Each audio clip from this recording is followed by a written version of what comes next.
Shubor Snem jong unong san Hima.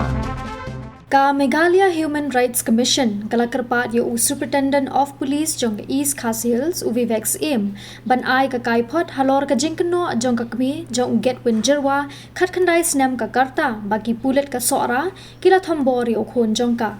kumban chipin kan mau ha ka jing ujor bala ai da ka kmi u get win ka mildra jirwa kala kado baklara yo get win sha ka thanat ha ka laitrik unai tung ha ka por khandai baje min step hadin bakla yo jingtip baki bor Pulit ki wat yu Henry ha ka por bala lishim biang yu ha ka tagasngi kala sham ba ulalong ha ka Jingshah pen min saw ka bajur na ka daw ka Jingshah pen min saw jur kala ra no yu sha sora community health center bat kabala pha pat yu sha Shillong civil hospital na ka benta ka jing ai jing sumar ka babanya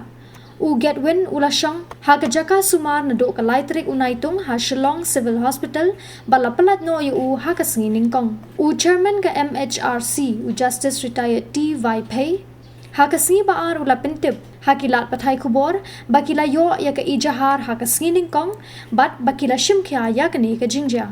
ula ongru baki khmi lenti ban yo pdiang ya ka Kaiphod now SP shwa ka life waitrik unai tung u justice retired vai pay ula ong baha ka jingyo e ka Kaiphod unsaya chakmat ya ki kam ki bade ha ka sngining kong ki Pulit ka East Khas Hills kilas dang ya ka jing tokit hapo ka jingpet jong u sub divisional police officer SDPO ka pin ursla bad ya ka Kaiphod kan sapha hapo ka ni ka tayo ka kami jong get win ka mildred jirwa kala ujor da ka ijahar bad airu ya ka Jingshah sha ka Mhrc ha ka ba ka kam baki Pulit jong ka thanat sora kila pen min saw jor ya ukhon jong ka. The complaint in question has been received